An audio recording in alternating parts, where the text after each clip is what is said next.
Hello, everyone. I am Ruth. I am your moderator today. If you have any questions of Zoom related technical difficulties, I am here to help.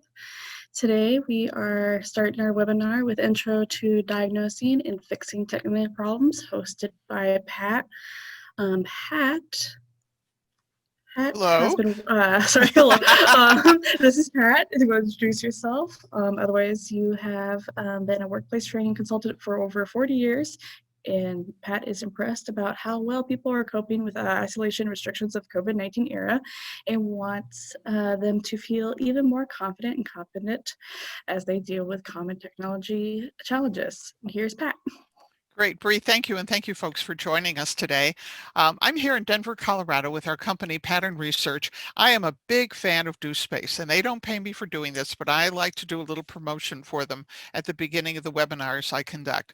A community technology library dedicated to empowering our community through access to technology and innovative learning experiences.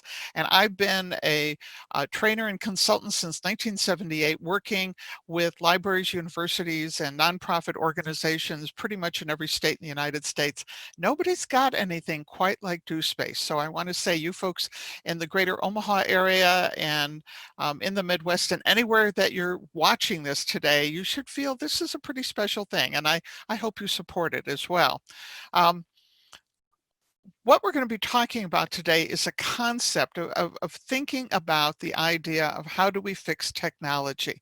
And my background is I grew up in the 50s and 60s in an urban area and south side of Chicago. And what I find is so interesting is my husband grew up in rural Texas, but we had very similar childhoods in that our parents, particularly our fathers, fixed everything. My husband's dad pretty much built their house. My dad would completely redo any house that we lived in terms of the basement and the plumbing and the electricity. They fixed their cars. I mean, they did all sorts of stuff. And if you were the favored kid, and I was pretty much a nerd. I mean, I had my nose in a book all the time. But in those days, you would sit and hand dad tools, and he would think out loud and tell you what the tools were for. And if something went bad, he'd say a bad word and grin and don't tell your mother. And you just had this kind of, it was absorbed. Anyway, so that was in the back of my mind, and I went through school like everyone else, and I was good at writing term papers and good at research, so I was a good student, liked to read. And then a turning point came in my life because I wanted to be a poet, and there wasn't much money in being a poet, trust me. So I ended up getting a job in a print shop, and I started to work with tools, real tools. And I found that I had a knack for fixing things. So here I was, sometimes 1/3 the age of what were mostly men that I worked with, and I was the one that they would call in to fix machines. So when I met my husband in the mid 70s and he was a systems analyst and a programmer, we had kind of a definitive moment.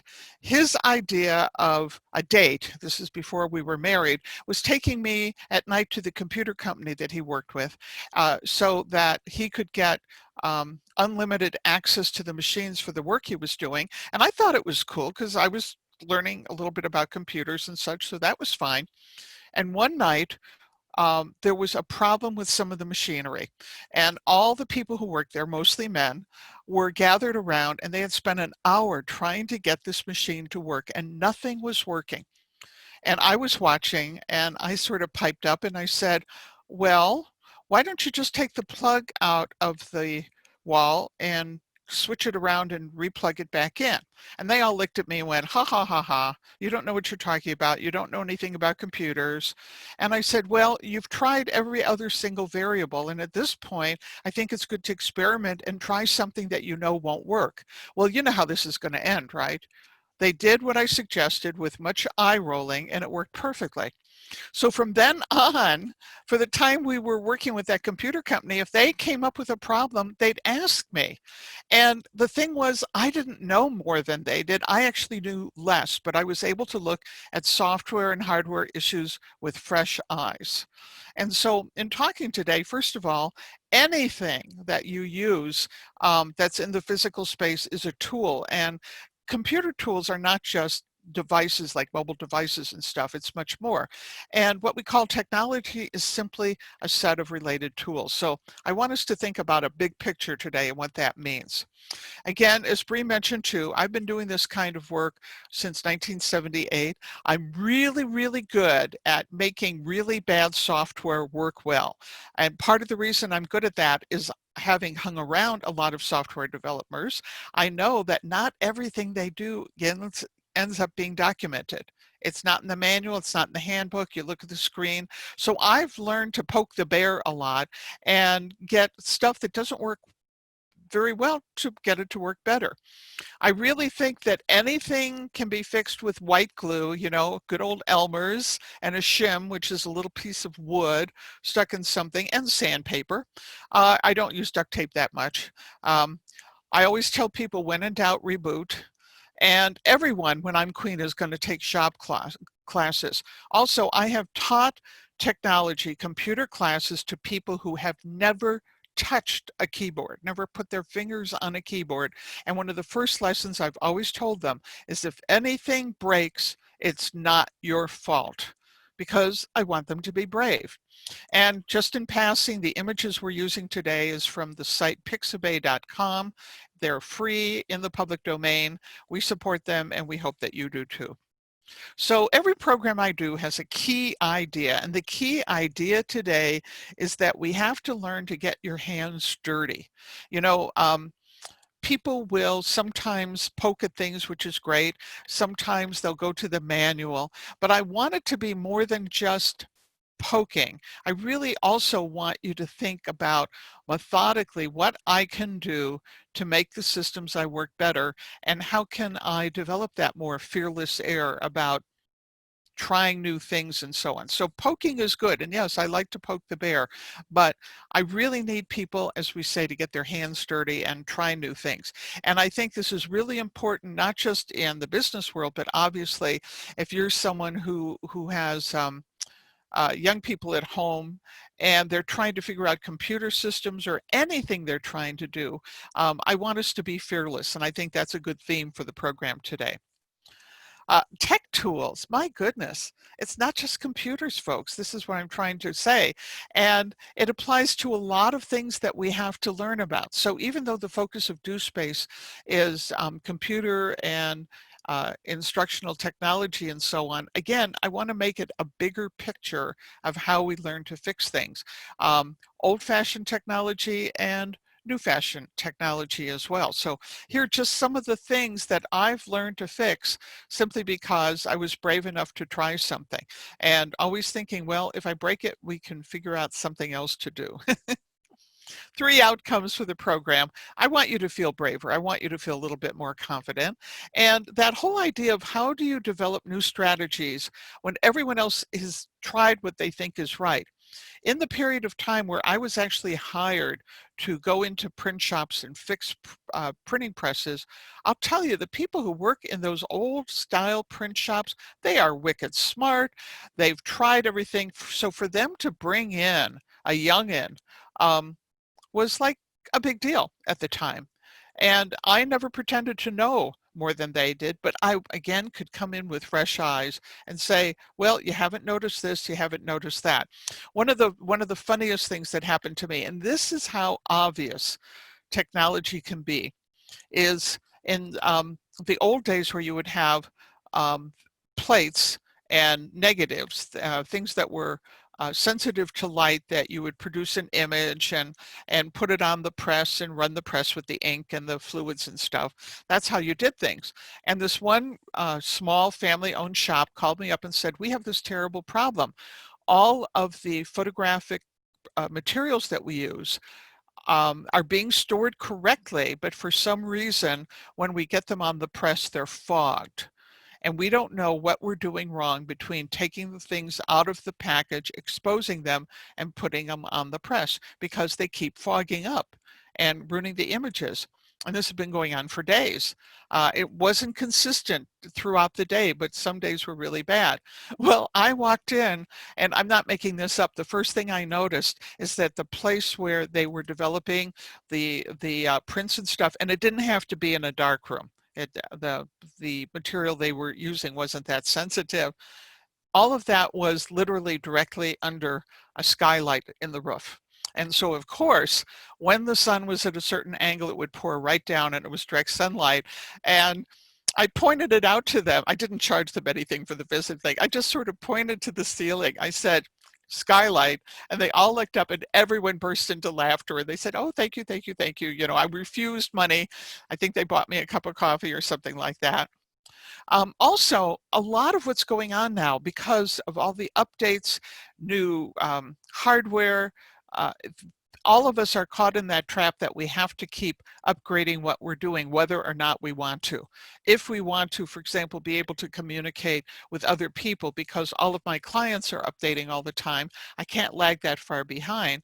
And I might fall in love with a piece of software and use it for 3 or 4 years, and suddenly the company's out of business. And that's happened to me.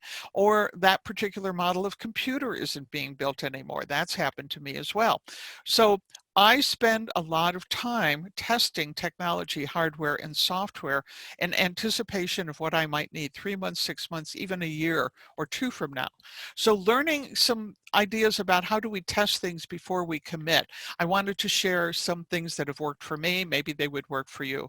And also, this is important, I want to help other people feel more confident and competent as well. And I just was telling Bree before we started that my best friend here in Denver, who's a very talented artist named Gail, wants someone to teach her the basics of being on her computer, starting with things like cut and paste. And I'm determined that I want to make her feel competent and confident about that. So she's fearless as well.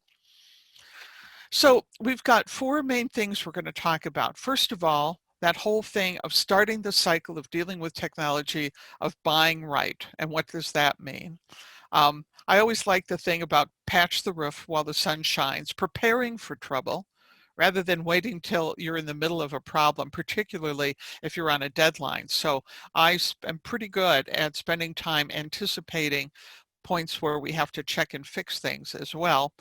Where to start, particularly if you're staring at something, staring at a screen, staring at a piece of machinery, staring at a computer and thinking, I don't even know where to start. We're going to give you some ideas about that. And then the aftermath is basically some ideas and some unusual resources about problem solving that I hope that you enjoy. So the first thing is to understand every tool has limitations. There aren't any perfect tools out there. There's no perfect hardware. There's no perfect software. I'm in the Apple world, and we always make this joke that when a new Apple device comes out, you have people who are like, oh, but it's not telepathic. Oh, it doesn't teleport the user. Oh my goodness, it's not ever, anti-gravitational. It's just a smartphone. And it's almost funny about our expectations now are so high in the computer world that we expect our devices to do everything. And that's never been the case. So what we want to do, and this is something that we have known for now 10,000, well, about 12,000 years, is that first of all, we want to make sure that we have the right tools. And in the computer software and hardware, it's really easy, in my experience, to get carried away and want to compete. Right? You want to have the flashiest thing, or you want something that maybe gets some good reviews for people. One of the things that I've done that I think is really smart is I'm in the training world and I work mostly with universities, libraries, museums, and so on. I don't see anybody as a competitor. Everyone is a potential partner. So over the decades, I've made friends with other training organizations. And when we're looking at some sort of new software, I'm sending out emails and getting on the phone and saying, have you tried this? Does this work? Does it not work? Because no matter what the people selling the hardware and the software say, I don't know if it's going to apply to my situation, to my specific situation. And about 7 years ago, I made a big mistake, cost me some money, because I fell in love with some new hardware software that was coming out, training software that everybody in the world thought was just, better than sliced bread. And I made the mistake of not asking the company for people who were just like me. And on the phone and via email, the salespeople said, "Oh, this is wonderful. It's marvelous, Pat. It'll work for your company, no problem." And I said, "Well, this is who we are and what we do." "Oh, no problem, no problem." So I drove to Utah from Denver with two of the people on my staff. We drove out, checked in, went to the conference, and we found out, I hate to use the L word, but we were more than misled by the sales department. And when we started talking to technical people and the other customers who were there at the conference, we found out, no, it in effect did not apply to companies like us. And I was pretty grumpy on the drive home from Utah. So being able to get the good tools in the beginning, I think, is important. And sometimes we don't do that due diligence at the beginning, and then we tend to be more disappointed. So in project management, everything we do has a priority. So when I'm working with a staff, if I'm working with my customers on a tech related project, we have to list out what's most important, what's second most important, what's third important. And I've done this many, many times because I know as we go farther down the list, it's very likely that the things that I think are kind of the cherries on the chocolate sundaes aren't going to happen. So I have to be able to accept the fact that the technology that I want is not going to do everything I want, but it has to do the most important things. And I'm the one who has to know that.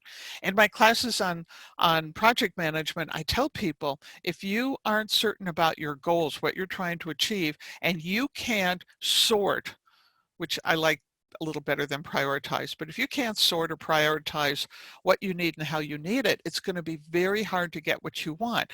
And some people, it's like the way their brains are organized, they want everything. And I make people write down the lists and we review them over and over again. And it's very good to have those written lists because we contracted with a technology consultant a few years ago, and I put down 3 things that I wanted on our video software platform. And it was amazing when he very proudly, after 2 weeks, showed us what he had come up with. And he absolutely ignored the list and then was surprised when we fired him. I don't know, Earth is funny sometimes. But it isn't just the tool in front of us. We have to think about the environment the tool exists in our company or in our family or our school, whatever it is. Um, we have learned the hard way that the first thing we have to think about is what about parts and repair in terms of its hardware? You know, there's those things called batteries. And it's always interesting when you suddenly realize that no, you can't just take out the battery and put a fresh one in. No, it has to be sent back to the home planet. So we have to figure in what we do that any one of our computers can be disabled until we work off of laptops, until a battery can be replaced by the home planet rather than us just stocking up batteries. And in the beginning of the Apple world, we would have that extra battery or two around. Now we have to do something different. And we do have different kinds of outside power sources and things like that. But that is something that had to figure in. And we use Apple Care, we use insurance, which we think everyone should have good insurance on their machines. But we still have to think about the time, and people don't think about if you have time critical stuff going on. What about the stuff that you have that's already there? And again, I ask people to make a prioritized list of what software and hardware they're already using, how important it is. And then you have to do your own due diligence, whether piece of software A will seamlessly send the technology you want or the content with the text to software B. And we just had an experience last year where we had created over many years a database in an amazing piece of software that was now priced way above what we could pay. And so we looked for some new software and we did a bunch of investigation. We found something that was just terrific, just terrific. Um, and I was blinded for a minute. I was like, oh, this is wonderful. This is marvelous. But then I thought, wait a minute, let me just do the check. And I found out that it's the only piece of software on the planet that doesn't use what everybody else has used to transfer data. They love to basically make you captives of their unique system. So we went to our second choice, which is really good. and everything is seamless. But that transfer of data is something we've seen over and over again. People sometimes forget. You assume it's the 21st century and everything is going to work great from A to B, and it's simply not true. And then we have turned down contracts for software when the company doesn't have a human help desk. There's some platform that we were just looking at this week for a future use next year, and I dig in and I look at the reviews, the pros, the cons, get the samples, see what it was. But the one thing that kind of just made us decide not to is that the only human help that we can get is via the online customer boards, that what the user boards are, where you're exchanging emails with people and trying to figure out things that are sometimes well moderated by someone from the company and sometimes not. And it was stated, nope, you can't call up a number. And I don't mind. I'll wait an hour. I'll wait an hour and sit there and do something else on the computer until they get there. But they don't have a human help desk. So guess what? We're not going to do business with them. So those kinds of things I think are important in the environment that you have of who's going to be there when things break. I think that's kind of an important issue. So a long time ago, someone came up with something that some people call the marketing triangle, the iron triangle, the evaluation triangle. It has very lots of different names, and it's basically, do you want something good, meaning the quality of it? Do you want something cheap, meaning the cost? Or do you want something fast? And we used to make the joke, do you want it good, cheap, or fast? You get to pick two. Very few things in the world are good, cheap, and fast. But I find that this is a wonderful model for evaluating software as well. So first of all, quality. Quality is subjective. I don't care what you're talking about. I have people in my life who would rather die than eat dark chocolate. And all I eat now, my husband and I eat the darkest, most bitter black chocolate that we can get, because that's how our taste buds have gone and that's what we want. I remember a time that I used to eat milk chocolate, and I have people who say, "Ooh, milk chocolate's terrible." And I said, "No, it's subjective choice about things." So we have to sort of take people's recommendations with a grain of salt when they say this is better, and say, what do you mean by better, and get them to give you the details. The problem with decisions that are driven by quality is perfectionism. And perfectionism doesn't work most of the time for most people in most situations. And it's that pursuit of the last 3% of perfectionism that makes it difficult for people. And yes, but I'm sorry, I'm not Steve Jobs and you're not either. So we have to figure out what we can do in the real world. The second thing is the cost. And it's not just about money, but if you're running a business or an enterprise, or you just have to decide how you want to live your life every day, you have to figure out where you're going to cut corners and where you aren't going to cut corners. One of the reasons that we like being in the Mac world is the machines, in our experience, and we've had a lot of machines, a lot of Mac machines since 1984. They tend to be stable. Um, they tend to be virus free, even though that's not as true anymore about things. So I have had very, very, very few meltdowns over the years. And that's one of the reasons that we're willing to pay more for the machine. Um, and it seems to have worked for us very well. We want something that's intuitive. And I love the fact that a friend of mine a few years ago had just bought a Mac. She was a college professor. And she said, I know nothing about technology. And we gave her like a beginner's course. And she was amazed because she was up and running and productive in 2 days. But that might not be you. You might have, your brain might be organized a different way.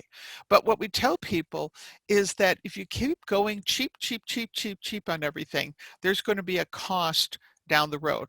And we call those false economies, places where you try to save money without realizing what it's going to do for you or not do for you down the road.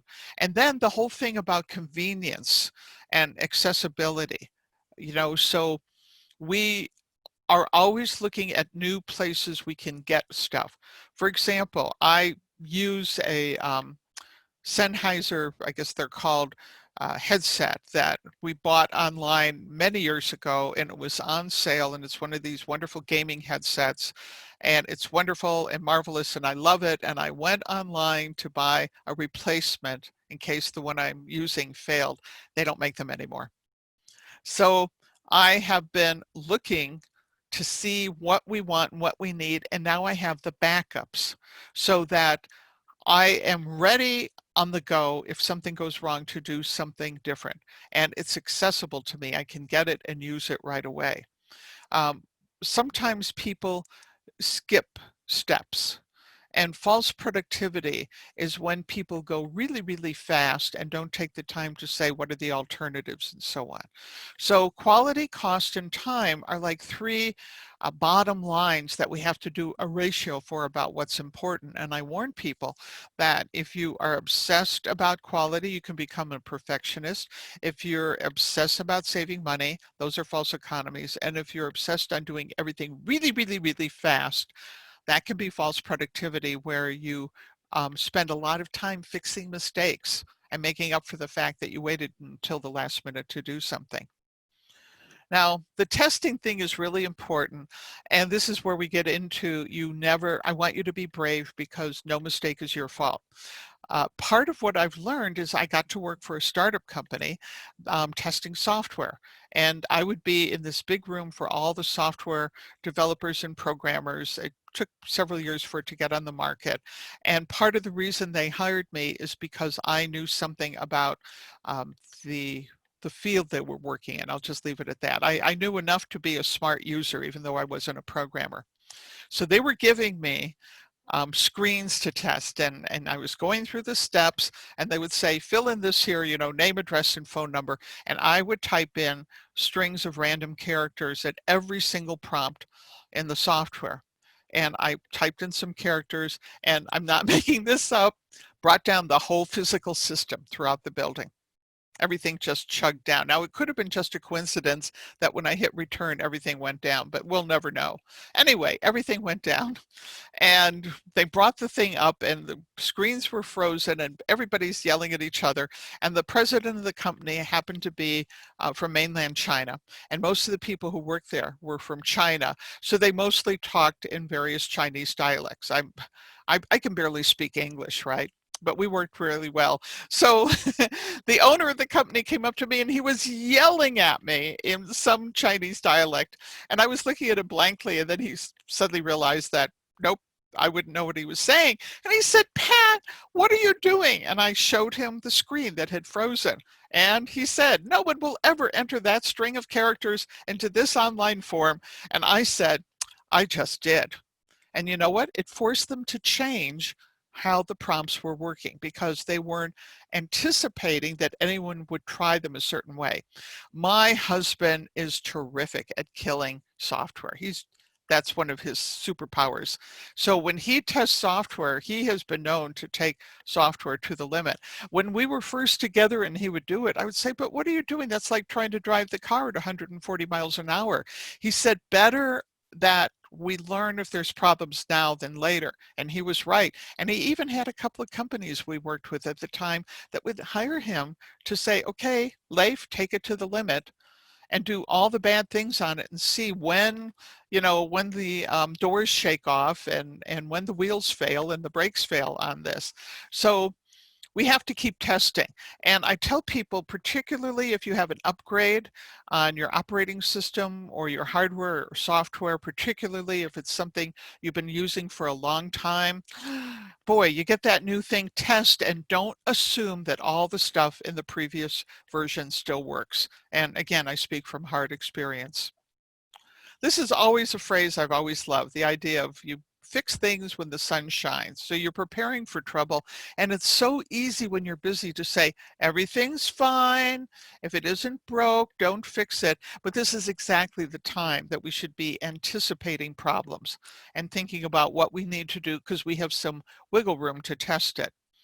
Now, one thing I've learned is that when there's an emergency, when we talk about repairing, fixing, replacing computers or software, somehow they're sentient and they know that you're in a hurry on a deadline, and that's when they like to mess with your head.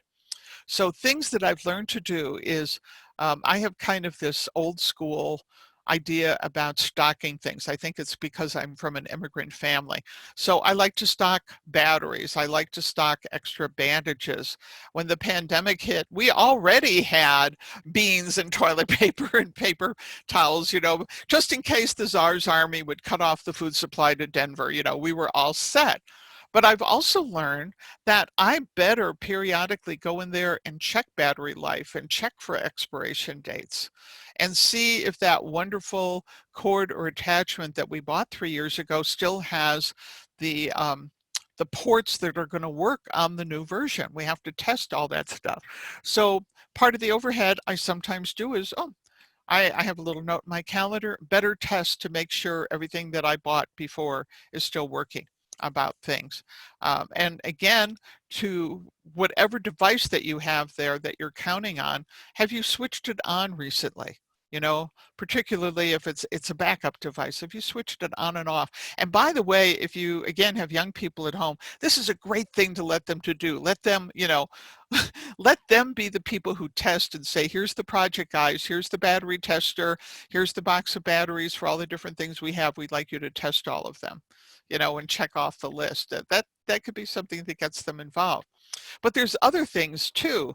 Is that wonderful store where they waited on you hand and foot and were terrific? Are they still in business? And by the way, these days it's even more problematic because so many small and medium-sized businesses are closing their doors and don't have that availability. I have found at least two businesses that I counted on for different things don't exist anymore. They shut their doors weeks ago. So it's good to know if the help that you need is still in business. Or what about those people you counted on? That wonderful person who was so good at fixing machines or talking about software or something. Are they still around or are they retired and have gone to their greater reward in Tampa, Florida? uh, we bought something, does it work? And this is one of the jokes, is that people are notorious, and talk to hardware friends who work in hardware stores about that. They'll fall in love with a new ladder and never measure how high their first floor is. So they buy a beautiful new ladder and take it home and it doesn't reach the gutters. And that again is about compatibility between systems. And I don't care if the sales people in the sales literature have their figurative hand on their version of the Bible swearing that everything works perfectly. You have to test it on your machine to make sure it works. And then it's also for a lot of us, and this might not apply to you. I've been self-employed most of my life, as my husband has been. We don't have kids, and we really enjoy our work and we enjoy doing what we do. So we tend to work on weekends. So the question also is, if you're someone who has to be productive on weekends, it might be not that you work for a living on a weekend, but you might be in the middle of getting a college degree, or you're helping young people finish their middle school or high school stuff, and it's Friday night at 6 o'clock, and you suddenly realize you're going to be working over the weekend, and you call on some resource, and that's when you find out they're closed on the weekend, or they have very limited hours on the weekend. I mean, a lot of organizations and businesses are, even if they're open, are way cutting back on their hours. So can we still be working on a weekend? As you know, we play a lot with what if. And one thing you can do is talk to people like me, other folks who've been doing this for decades, and ask them questions like, what are the stupid, goofiest things you did? What are the mistakes that you made that you still regret in terms of dealing with software? What would you do differently? Right? If you were doing it, most people love to tell stories about their dramatic failures and say, well, next time, right? And so we build this experience over years. So it's not about age, because I get great advice from people who are half my age. It's not about age, but it's enough experience to say, here's something that may never happen to you, but let's just get it. We pay, for example, on a special computer insurance policy that costs us a little bit more money, right? We don't practice false productivity. And what I love about it, we've never had to use it, but what I love about it, if the worst happens, it literally will pay for someone to physically keyboard in, type in all of our data, including databases that we have with thousands of entries in it. We probably won't ever need that, but boy, I sleep at night. Sleep at night. Um, when I was out there repairing stuff and working with people, here's why people thought I was smart. First of all, I would read the current manual, actually read manuals, okay? Kind of a nerd that way. Also, if there are supplementary manuals, one of those things they didn't tell you in the main manual, I may get an ebook version these days or look at it online. What's cool is if you have older technology, almost everything's online. I bought I bought an air cleaner 10 years ago and stuck it in a drawer because I didn't need it at the time. And with the terrible smoke that's coming into Colorado from our fires and the California fires, it's pretty icky right now breathing in Denver. And I pulled out this equipment and was thinking, oh, I can't even remember how to run it. But it's the 21st century, so I got the manual online. That was good. Now, there are people who have a strong, justifiable conviction about why you shouldn't print out things unnecessarily, and I get that. But I also need to be productive. And the irony is, if your technology is down, how are you supposed to get to the online stuff? Well, maybe if you have multiple technology, but what if you don't about things? So on key documents I might need, like how do I successfully mount our latest webinars on Vimeo?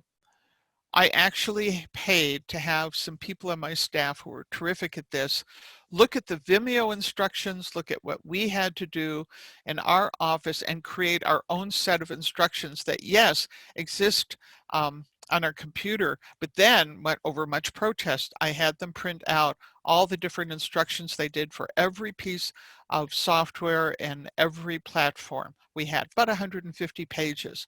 I probably refer to that little manual that we created online at least once a month for something I need to do. And I just thank those young people who no longer work with us. They've gone on to bigger and better things for the great job they did and the fact that we may never need them, but they're there in print copy. I do read the user discussion boards, just vetted some software a couple of weeks ago, and I probably spent 2 hours looking at all sorts of user boards, the pros and the cons, and I tend to discount people who say, oh, this is the best thing I've ever used, and people who say, oh, this is the worst thing I've ever used, and try to find specifics and see if it applies to this. And then again, we fool around, oh, I wonder what we'll do if I hit this big red button. Oh, I wonder what we'll do if this happens or that happens about things. And then finally, again, that group of people who I can call on. And my husband and I both have people we can call on if we get stuck, who it's not even that they can solve the problem, but they give us often a new way of thinking about looking at the problem. So you're going to hear me say this at least 2 more times in the program that we have today. Now, new school, everything since the invention of electricity, which happened around 1995, so many of the people we work with and deal with work in the cloud, and they sync everything on all sorts of devices. May I remind you once more, please be indulgent of my desires, that the cloud is just somebody else's computer. We have had Dropbox fail. We have had whatever they called Google Docs at the time failed. We have had major failures. Just a couple of days ago, Zoom was down, I think, for 5 hours about stuff. And so we warn people that if you're thinking about backups, it's not just about the cloud. All we need is a good hit on those servers in Florida where the ISP that we work keeps most of their stuff, and things can be down for 2 or 3 days. So hand over your heart, backups and devices can fail. We do multiple backups, both in the cloud. We have devices on site, and we carry devices and storage off site when we leave the house, because literally, if the house explodes while my husband and I are at dinner, we have our backups with us. That's how concerned we are of making sure things work. And we back up frequently, particularly with vital documents. So yes, we understand new school ideas, and we don't discount that we're in the 21st century, but So many times, because we've gone old school, when there's been a problem, we have been able to be up and running almost instantly because we had those physical backups as well. Another part of it, which is I think important, and this goes to those of you who are producing something for a customer base. You're producing something for students, you're producing something for your physical customers, for a business or clients for a nonprofit, maybe you work with a government agency, whatever it is, that you want to ensure that every single thing you set up for other people, you have tested, not from your side, but from someone else's side. And what we do is we have a think tank of friends and clients around the country who use a variety of devices. You know, they're on PCs and Androids and mobile devices and the latest stuff and old stuff and whatever. And what we do is set up accounts for them. And people love this. They actually think this is sort of fun. And we say, if it costs money to do it, like to put in 50 cents or a dollar to buy something, we'll either reimburse you or donate the money to a charity. We give them some choices so that we have all these people who are experiencing whatever we're doing from the point of view of a customer, not one of us in the office who's a producer. And it has been eye-opening how many times we, even though we're pretty good at what we do, we've been too close to our own stuff. And we love the idea that we have some friends who are technology curmudgeons, so smart at what they do. And they'll send us a 6-page, single-space, typed out document telling us everything we've done wrong. And you know, because of that, we do better than we would without them. So that customer point of view, if you're the producer, I think is really important. We also have to think about the fact, if we are producing for other people or helping them, that there's two kinds of failure. And I say this because if you're trying to help someone in terms of technology, it's not just about the machine. It's not just about the machine. It's about what's going to fail in their life. So if the computer's down, it's not just about the fact that the computer's down. The person who's upset is worried about the grade they're going to get on their midterm. And I think that's a big issue right now with so many people not being able to meet the standards that they're required to meet with online education, whether through a public school, charter school, whatever. And the statistics here in Colorado, I read something a couple of months ago that said maybe at least 25% of the young people in K through 12 education here don't have the technology at home to meet what's being required of them from school systems and teachers. So that's something we should be thinking about in how we prepare things as well.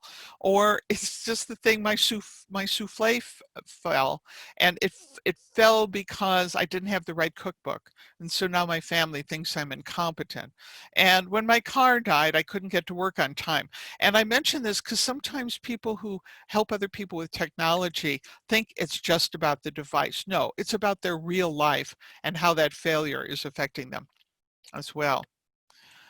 This is something we need to tell ourselves and people all the time, particularly in my opinion, people who are going to school, uh, because the people at the other end, the people who are running the schools and the technology, it's new to a lot of teachers, as you know. Even after all these months, there's a lot of people who never taught a class online before, have never used the software that the school system has acquired, never had a time to test it and be trained adequately.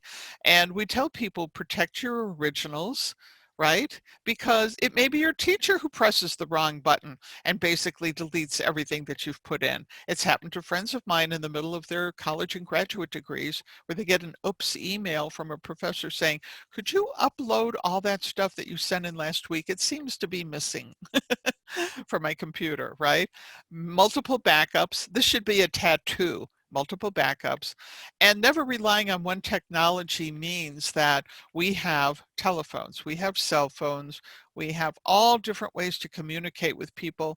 And we want to make sure that we're thinking about, well, if we couldn't send it an email, can we print it out and send it to them in a hard copy? Maybe it's a fax.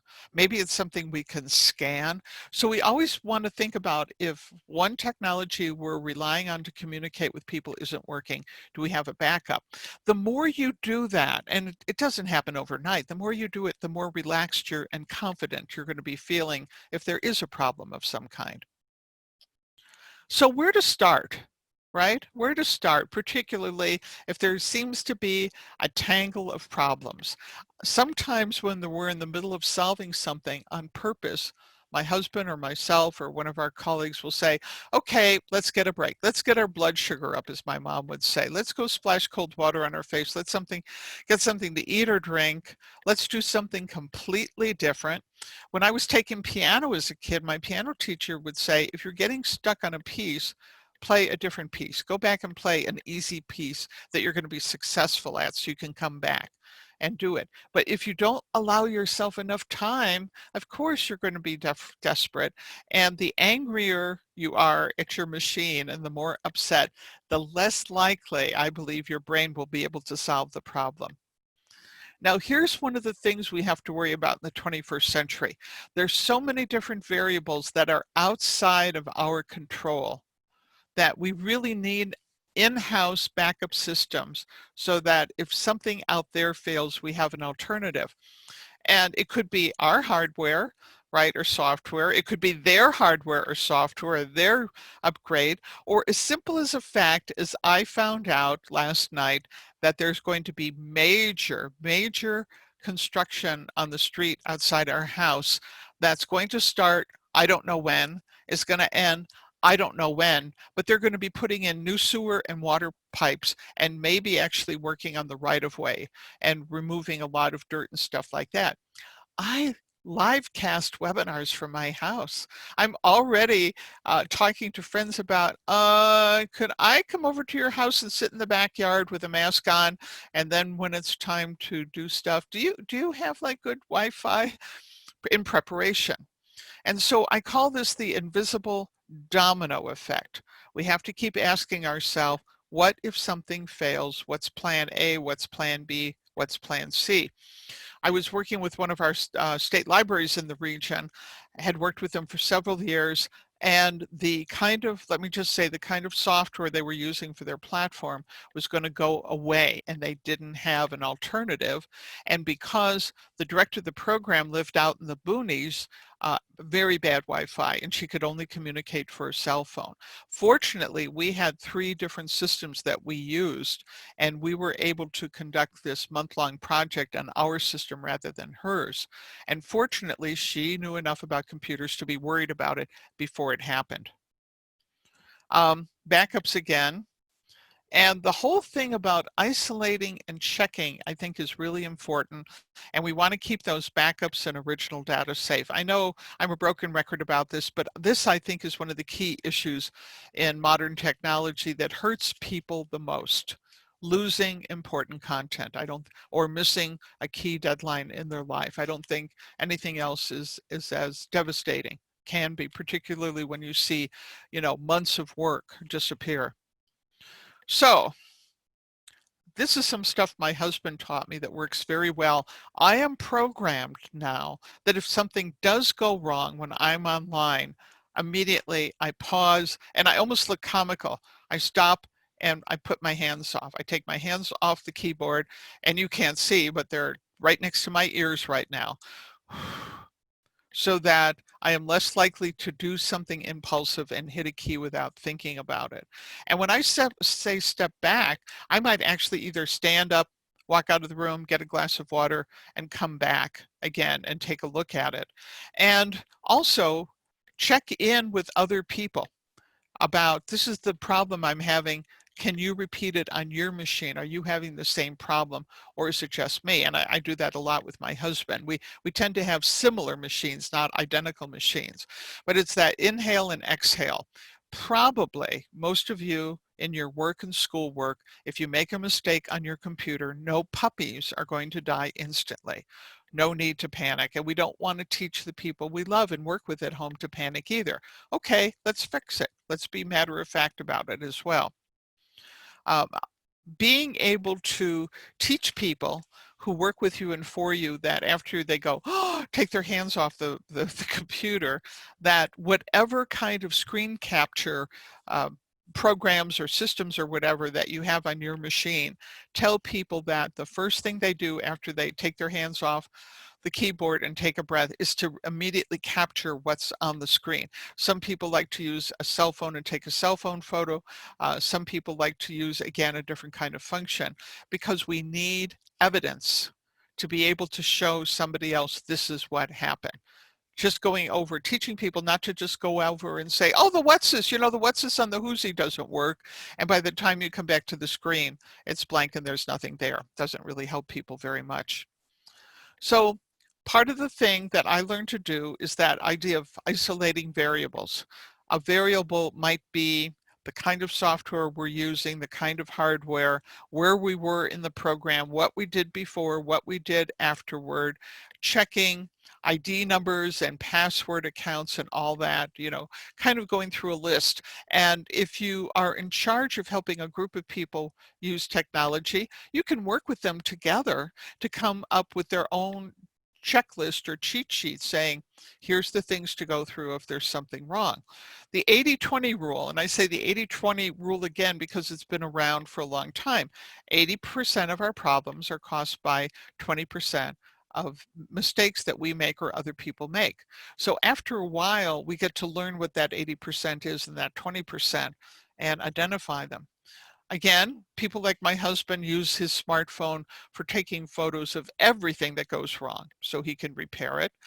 And it's also important, whatever kind of system you use for your files, your documents, your photos, to come to agreement that let's keep things as simple as possible with maybe a name, a date, or something, so that when you're looking for things, depending on what kind of system you use, it's easy for everybody to find. And try to get everyone not to use their own private label acronyms and weird little words and sentences that they think are so clever at the time, but then it's really hard when you're looking for a document from 2 years ago and you can't find it because nobody can remember that silly list. And you all say, oh no, my search engine will find it. Well, yeah, sometimes. I like work orders, and I was trained to use work orders when I was a printer. And I have worked, most of the work I do is with libraries, universities, as I mentioned, also local government. And I learned to use work orders when I was in the printing industry, and they weren't fancy. They were just like who, what, when, where, why. And it made me think to have to write down and say, what exactly is wrong? So even if you're going to pick up the phone and call someone internally, it might be nice to have a half a sheet of paper that says a who, what, when, where, why, teach everyone to use it, make it simple and logical. And that way, even if you just use technology a lot and have a physical bulletin board or some place that people can look up, make it easy for people to say, oh my goodness, that happened a year ago at this time of the year. Interesting. Oh my goodness, this happened the last time we did an upgrade. Oh my goodness, this happened the last time we let Pat Wagner in the building. I wonder if there's some correlation there. So what work order does is that it gets people to calm down and it teaches us this, okay, we have to not just be a fly-by-night organization when it comes to technology. We want to be able to repeat our successes while identifying our failures rather than trying to hide our failures and then and our mistakes. And then when we have to fix something, it's shoot, ready, aim because we never had anything written down. We have to learn how to pay attention to detail and being able to communicate what's wrong to another person. And that thing about recognizing patterns is sometimes something that only happens because somebody's shuffling through and looking at these work orders and say, oh my goodness, there is a pattern. When Pat Wagner's in the building, why does everything fail? Let's check on that, right? And then finally, you want to write down things so somebody else who has the same problem can fix it. When I had my first jobs in retail, and again, it was before electricity, every store I worked for in retail had a big book that was under the front counter that had kind of a diary of problems people had and how they fix them. And we were taught when we got a new job that one of the things we needed to do on our breaks, and when we had time and even given time to do it, is to look through and start learning what was in the book, because it was sort of the collective memory. And I think a lot of people use internal wikis and different things very nicely to do that. And I hope it's something that you do too, not just relying on the memory of one person who may not be around when you need them, because they went to their greater reward in Tampa.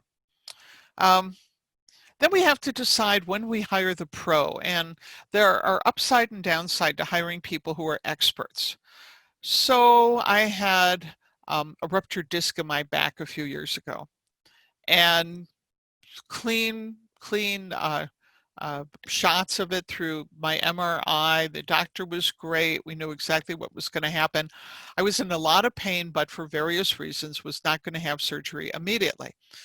And I asked the doctor during our last visit before, it would be a month or two before we came back to the clinic. I said, Doctor Hancock, so when should I start worrying? What should the pain be, or when should my husband kind of throw me in the car and rush me over to the hospital? And he said, oh, when the pain stops. And I went, what? And he said, Pat, if the pain in your leg and back stops, it means the nerve is dying, and I have only 24 hours to fix it before the nerve in your leg is dead. So as long as you're in pain, everything's okay. But when the pain stops, that's when you have your husband drive you to the hospital, not so far from the house, and call, here's my pager number, and I will cancel other surgery and come and make sure you're taken care of. That's not intuitive. And I think that that's sometimes why we want to hire that pro who has decades of experience, because they will help you with a legitimate shortcut or tell you something that you really should be worried about. There's some problems with pros. Part of it is that it's not their money, it's your money. And if you have a professional who's really good but a little bit of a perfectionist, you might have to rein them in a little bit. Also, all professionals, all people have blinders on, and they tend to see the same things wrong over and over again, which means that if it isn't in their sphere of experience, they might not be able to see it. And we don't want to, as I said before, just rely on one person or someone who has one idea. So pros are humans, just like everyone else.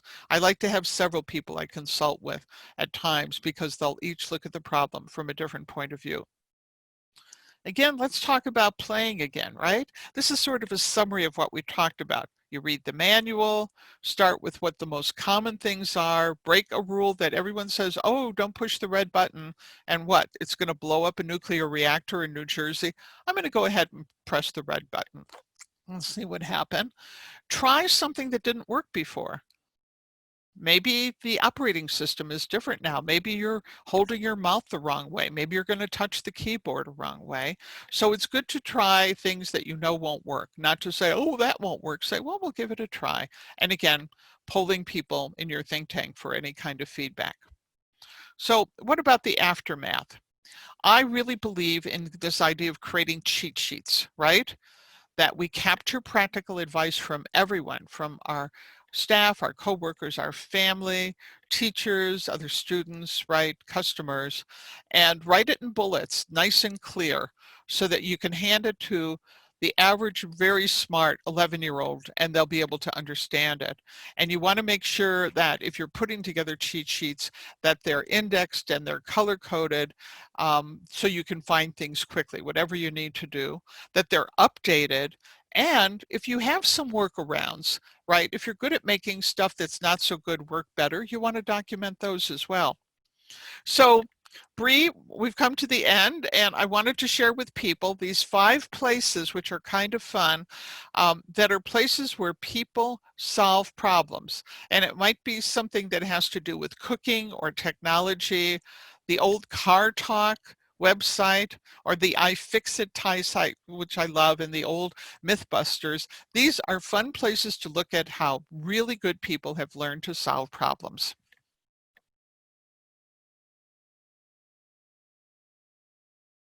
So let me take a look. And I don't know if we had any questions or comments that came in.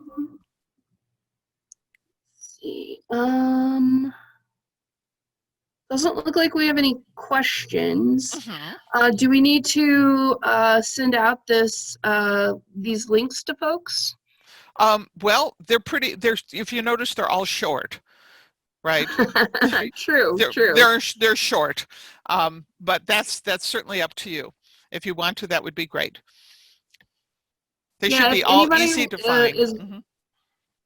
if anybody is wanting these slides, any of Pat's slides, if you want to send us an email, I'm going to write in the chat here. DoSpace.org. So it's programs@DoSpace.org. If you'll shoot us an email, then we will get you a copy of the slides. Oh, we do have a question. How do you pick up software apps? There's so many to pick from and no good housekeeping seal of approval or something like that.